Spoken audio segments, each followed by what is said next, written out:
안녕하세요. 고남식 목사입니다. 오늘 전해드릴 본문 말씀은 야고보서 4장 13절에서 17절의 말씀입니다. 들으라 너희 중에 말하기를 오늘이나 내일이나 우리가 어떤 도시에 가서 거기서 1년을 머물며 장사하여 이익을 보리라 하는 자들아, 내일 일을 너희가 알지 못하는도다. 너희 생명이 무엇이냐? 너희는 잠깐 보이다가 없어지는 안개니라. 너희가 도리어 말하기를 주의 뜻이면 우리가 살기도 하고 이것이나 저것을 하리라 할 것이거늘 이제도 너희가 허탄한 자랑을 하니 그러한 자랑은 다 악한 것이라. 그러므로 사람이 선을 행할 줄 알고도 행하지 아니하면 죄니라. 오늘 말씀의 제목을 불확실성의 도전이라 이렇게 정해봤습니다. 김덕기 교수의 칼럼을 보니까 이런 말이 있어요. 오늘을 사는 사람들은 겉껍질의 가치만이 가치인 줄 알고 살아간다고 합니다. 진짜 중요한 것, 진짜 가치를 상실해가고 있어요. 우린 지금 잡아야 할 걸 놓치고 놓쳐야 할 걸 잡고 삽니다. 과연 우리 인생들은 어디를 향해서 어디로 가고 있는 걸까요? 인생의 목적지는 어디고 정착지는 어디입니까? 우리는 무엇 때문에 그렇게 땀을 흘리고 무엇 때문에 그렇게 노력하는 건가요? 과학이 발달하고 물질 문명이 풍부해졌다고 해서 정말로 잘 산다고 할 수 있을까요? 저는 경비행기를 부조종사 자리에 앉아서 꼭 3번 타봤어요. 그런데 그 넓은 하늘에 비행기가 가는 길이 따로 있다는 거예요. 아무데나 가는 게 아닙니다. 정해진 길이 있어요. 비행기 앞 조정판을 보니까 얼마나 계기판이 많은지 모릅니다.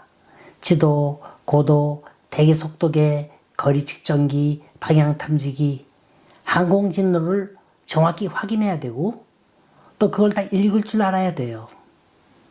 또 중요한 건 조종사는 반드시 관제사의 지시를 받아야 합니다. 가만히 보니까 LA에서 라스베가스까지 가려면 몇 개의 지방 관제탑을 거치는지 모릅니다. 일단 그곳에 가려면 내가 타는 비행기는 플라잉 넘버가 어떻게 되고 무슨 비행기고 어디서 출발해서 어디로 가고 있다고 하는 비행 스케줄을 사전에 알려야 합니다. 저도 부조종실에 앉아서 귀에 리시버를 꽂고 듣는데 아주 재밌어요. 나는 어딜 통과하고 있다.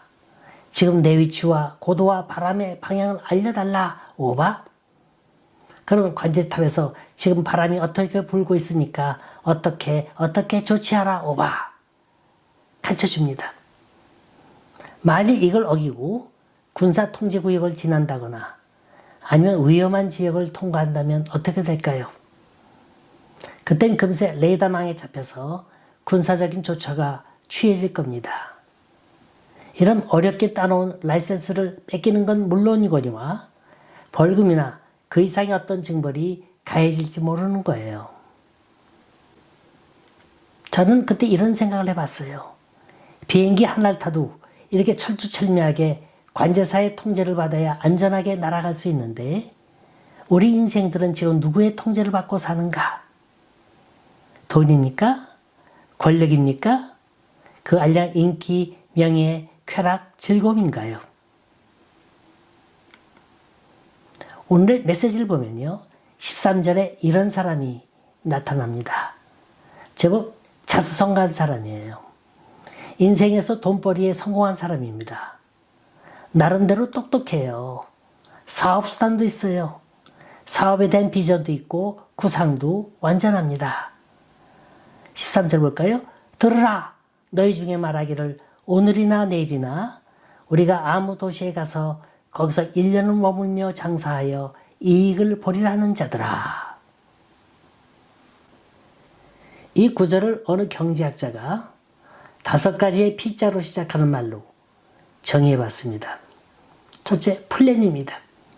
오늘이나 내일. 계획이 분명해요. 둘째는 플레이스예요. 장소입니다. 어느 도시라고 지정해 놓고 있습니다. 셋째는 period, 기간입니다. 1년 동안 머무르며. 넷째는 프로그램이에요. 내용이 분명해요. 사업을 하겠다는 겁니다.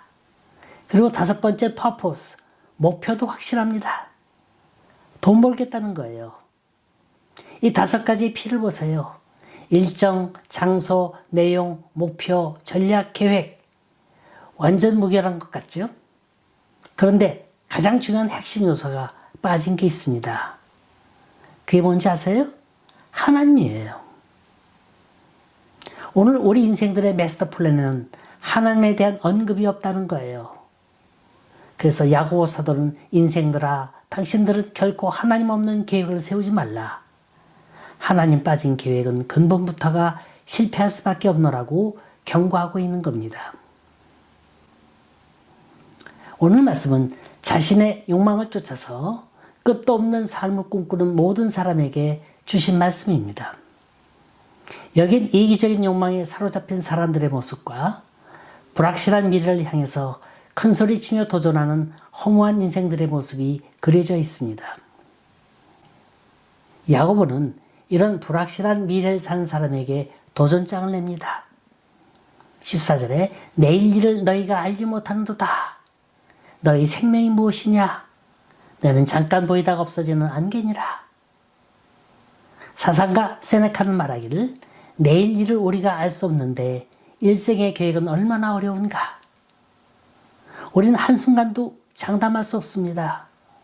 언제 어떻게 인생의 위기가 닥쳐올지 아무도 알지 못하는 거예요. 그런데도 우리는 뭘 믿고서 그렇게 자신만만한지 모르겠어요. 도대체 뭘 믿고 그렇게 하늘의 뜻을 거스리며 사는 겁니까? 그 이유가 어디에 있는 거예요? 분석해보면 첫째, 영적 교만 때문입니다. 대부분의 인생들이 하나님이 있다는 사실을 알기까지는 합니다. 그런데 굳이 의지할 필요를 느끼질 못하는 거예요. 왜냐? 내가 할 수 있으니까. 내 힘으로, 내 수단으로, 내 돈으로 할 수 있으니까. 이걸 영적 교만이라고 합니다. 하나님 잠깐 쉬고 계세요. 내가 하겠습니다. 하나님 내 일에 간섭하지 마세요. 나도 나 나름대로의 삶의 방식이 있습니다. 잠시 계시다가 내가 필요하다고 할 때 그때 나타나세요. 그때 도와주셔도 늦지 않습니다. 이 얼마나 편리한 사고 구조입니까? 그런데 정말 내가 필요할 때, 내 삶이 일촉즉발의 위기에 처했을 때 하나님이 도와주실까요? 성경 어디를 찾아보세요. 죄송합니다만 하나님은 나도 모른다 부인하신다는 거예요. 착각하지 마세요. 하나님은 절대로 준비 없는 사람 도와주지 않습니다. 여행을 바라는 사람 도와주지 않아요. 믿음의 길은 날 내세우다간 실패하고 맙니다. 쓸데없는 자존심 찾지 마세요. 쓸데없는 오기 부리지 마세요. 하나님은 우리의 자존심을 내세울 대상이 아닙니다. 주님 앞엔 순종밖에 없는 거예요. 순종이 제사보다 낫다고 했습니다. 과연 우린 삶의 프라이오리티, 우선순위가 어디에 있습니까? 정말로 너희는 모든 것을 뒤에 버려두고 나를 쫓으라고 할 때 쫓아갈 수 있나요? 불확실성의 시대에서 하나님 앞에 나아가는 길을 제일 먼저 가로막는 장애물이 영적 교만임을 믿으시기 바랍니다. 두 번째는 자유에 대한 남용이에요. 에덴 동산 중앙에 있는 선과 악을 알게 하는 나무는 따먹어도 되고 안 먹어도 되는 겁니다. 이걸 먹고 안 먹고는 너희들 자유지만, 하지만 하면서 단서를 붙이셨죠? 너희는 먹지 말라고 하신 게 하나님의 첫 번째 부탁인 거예요. 그런데 이상하게도 하지 말라고 하는데 더 하고 싶어 하는 게 인간의 본능입니다. 왜냐? 먹음직스럽고 보암직스럽고 탐스럽기 때문에. 여러분, 우리가 우리 마음대로 한다고 해서 하나님이 금방 벌하시는 거 아니에요.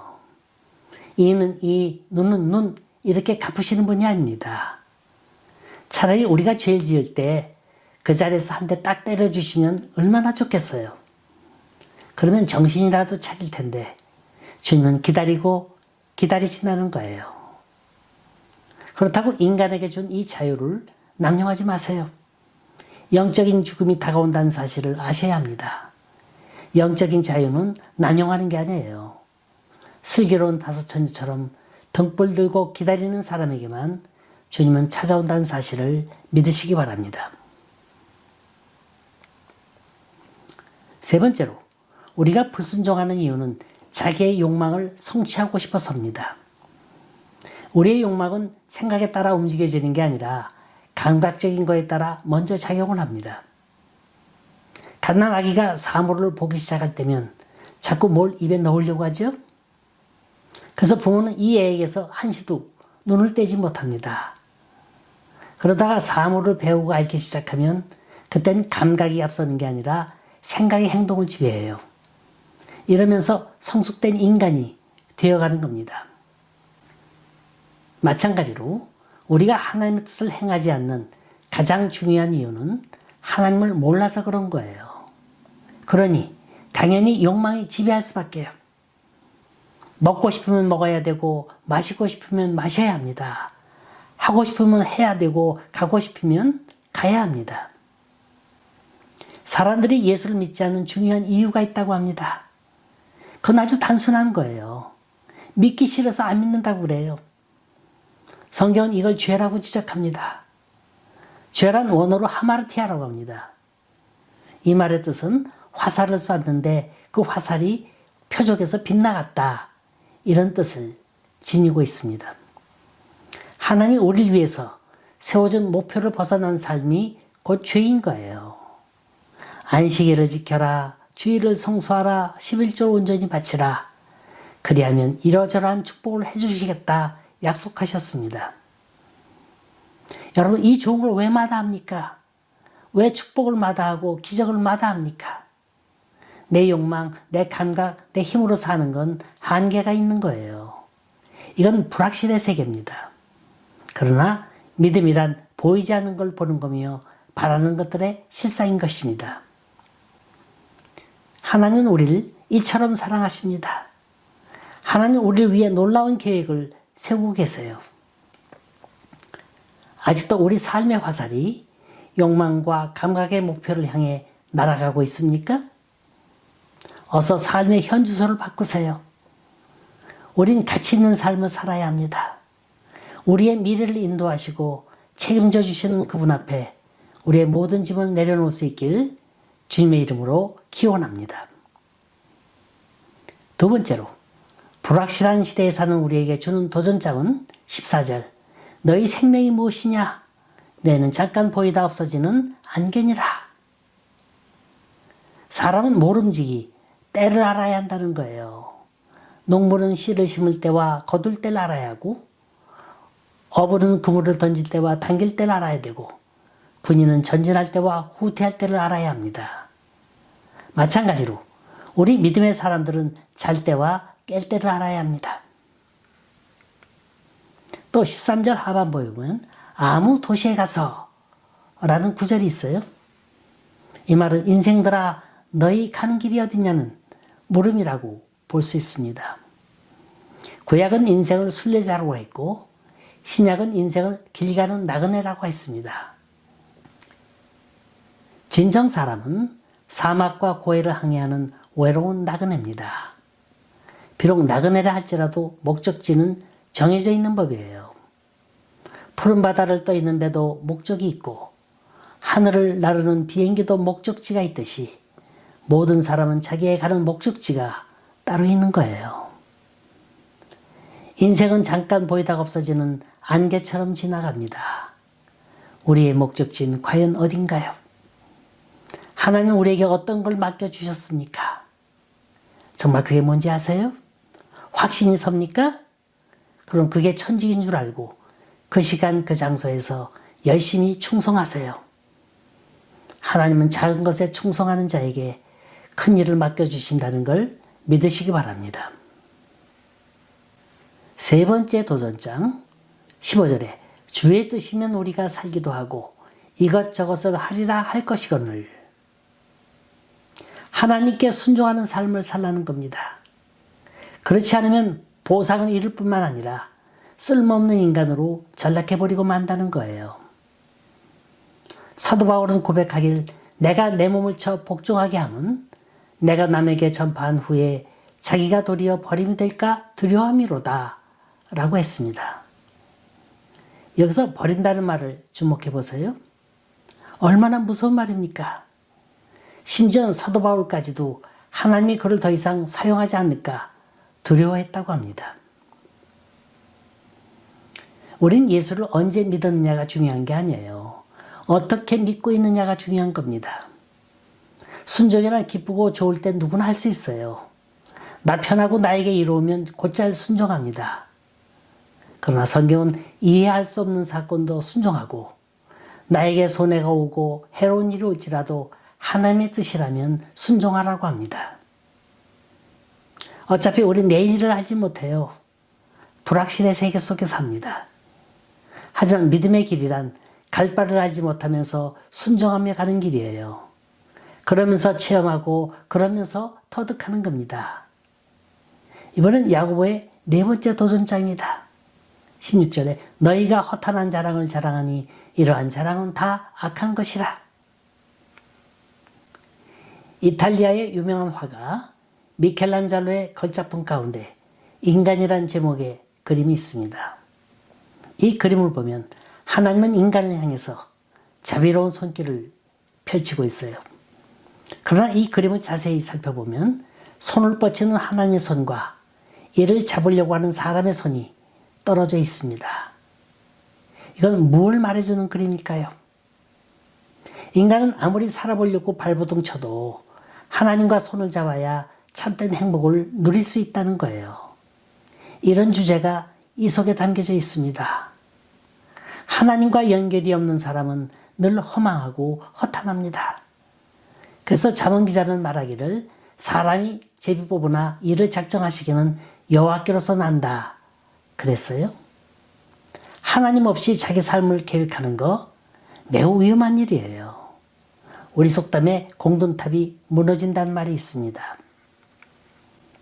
여러분, 애써 쌓아놓은 공든탑을 나 혼자서 지키려 하시나요? 그럼 그럴수록 외로움이 몰려오고 고독이 찾아올 겁니다. 우린 지금 어느 줄을 잡고 있나요? 누구의 손과 연결되어 있습니까?